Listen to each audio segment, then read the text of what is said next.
Hi, I'm Carl Riley, President of ELF Magnetic Surveys and the author of the book Tracing EMFs in Building Wiring and Grounding.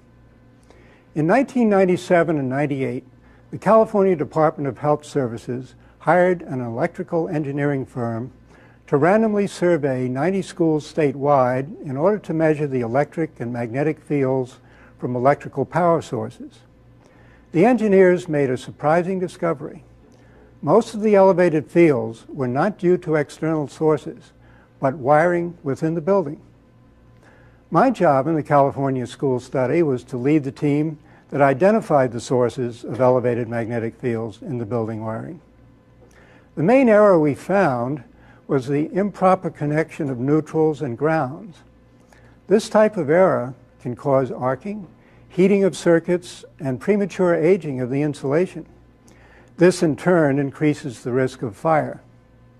The study provided data which suggests that as many as 40% of schools have at least one miswired circuit creating elevated magnetic fields.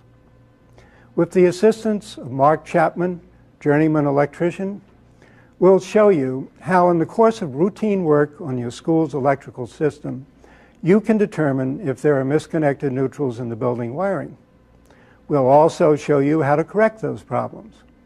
But first, let's answer some basic questions. There is both a theoretical and practical definition of a net current. In this video, we will use the word neutral to refer to the grounded circuit conductor by common usage.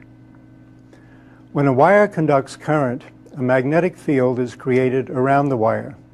The strength of the field is proportional to the amount of current, or amps, flowing through the wire. In this example, the hot leg carries 10 amps. In a normal circuit, the neutral leg also carries 10 amps. The net current here is 0, because both legs conduct the same amount of current, but in opposite directions. Now let's measure an actual circuit. Here we have a simple circuit. We clamp our ammeter around the zip cord and see 0 amps net current. Now if we place a Gauss meter probe 6 inches away from the conductors, we will read 0.3 of a milligauss. A milligauss is a unit of measure for magnetic fields. To check the current, we split the zip cord and measure the hot and the neutral separately. The hot measures 1.4 amps, and the neutral the same. This is a normal situation. A net current is created when there is unequal current flowing through wires. For example, if the hot leg carries 5 amps and the neutral carries 2 amps, the net current is 3 amps. This 3 amp net current produces the same magnetic field as if 3 amps flowed in a single conductor. But how are we going to get an unequal amount of current in the return neutral? Let's look at a diagram of a circuit where an extra neutral has been added in parallel with the first. The neutral return current now has 2 paths, and the current divides in accordance with the relative impedance of each path. In this graphic, we've assumed a higher impedance in the second path. The net current is 5 amps from both parts of the circuit. 12 minus 7 equals 5. When neutral current is shunted, the net currents on both paths will be the same. Now let's see if our measurements verify the theory. We've added a parallel neutral, but kept the load the same. The hot still measures 1.2 amps. The dedicated neutral now measures 0.9 amps. Clamping around both, the net current is 0.3 amps. We see that the net current is the remainder of the neutral subtracted from the hot. We would now expect to see the missing 0.3 of an amp on the parallel neutral. We measure 0.3 of an amp. Now let's see what splitting the neutral current does to the magnetic field. Before paralleling, our Gauss meter measured 0.2 of a milligauss at 6 inches from the cord. Now it measures 1.9 milligauss. Now if we put the Gauss meter probe inside the loop and move it across the loop, we note that the field maintains a high and fairly constant level. Inside a school, a series of classrooms could be enclosed by such a loop. The most common cause of this situation is neutral-to-neutral shunting, especially in situations where two branched circuits share a junction box. This illustration shows a typical wiring configuration in which a wiring error can produce a pair of net currents. There are two branched circuits, number 1 and number 2, supplying their separate loads. At one point, they share a junction box. This should not be a problem. The question is, how are neutrals in that shared junction box connected? The fact is, the misconnection of neutrals is the most common cause of elevated magnetic fields in school buildings today. Understanding why this happens and what to do to correct the problem is the single most important thing you can do to eliminate wiring errors and reduce EMFs. Here we see an example of an incorrectly wired junction box in which neutrals from two branched circuits are joined. This wire nut connection allows the neutral from either load to run in both circuits in parallel paths in different cables or conduits. In this situation, when the neutral return current from either load reaches the wire nut, instead of going back with its corresponding hot, it splits and goes back on both circuits. This connection violates both National Electrical Code sections 300-3B and 310-4. Section 300-3B states that all conductors of the same circuit and, where used, the grounded conductor and all equipment grounding conductors shall be contained within the same raceway, auxiliary gutter, cable tray, trench, cable, or cord.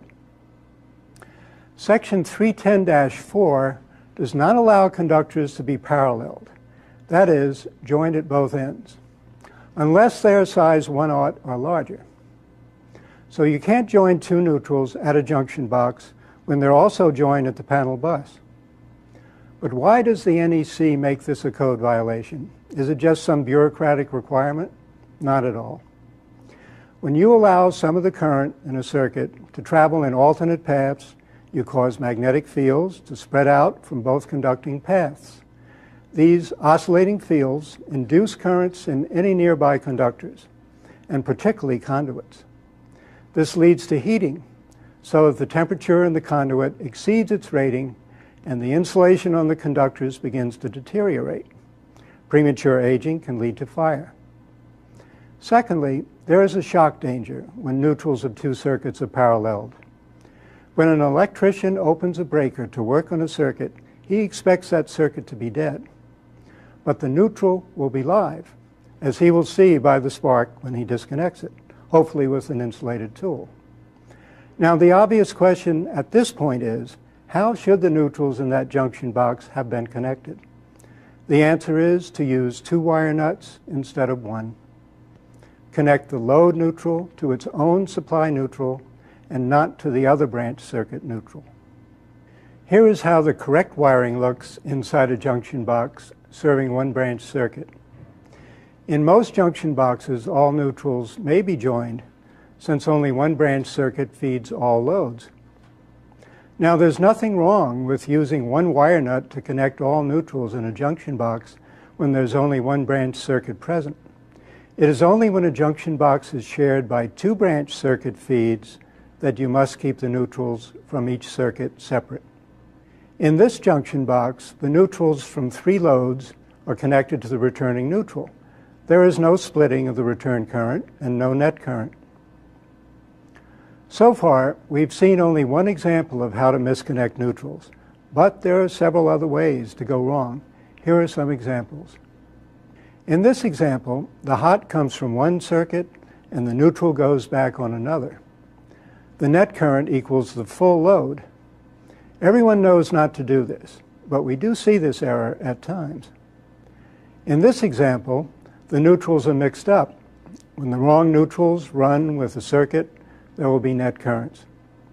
The installer did not pay attention to which neutrals he was connecting, but since the lights came on, no one noticed.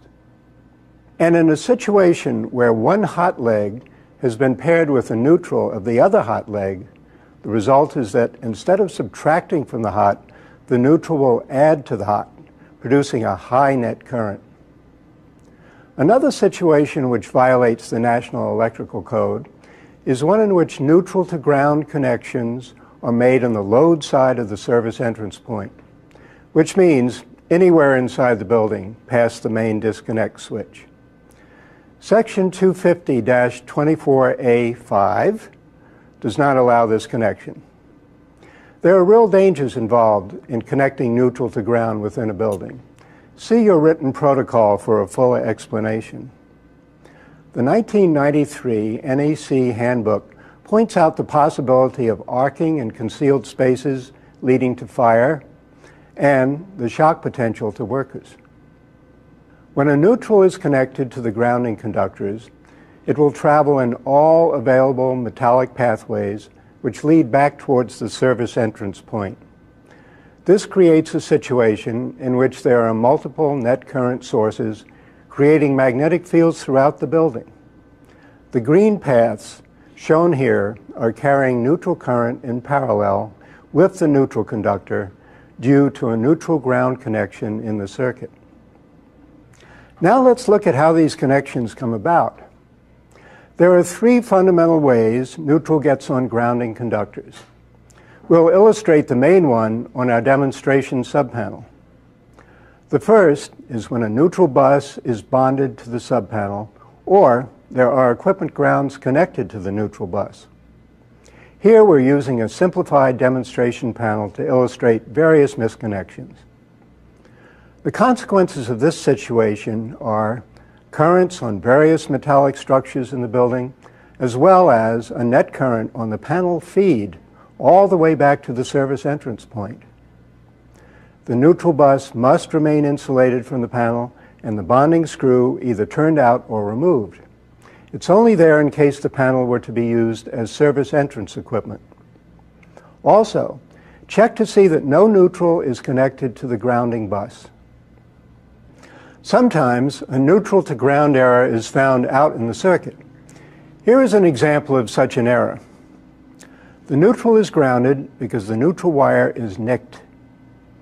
Sometimes the sharp edges of a fluorescent light fixture mounted without the correct bushings will cut through the neutral insulation.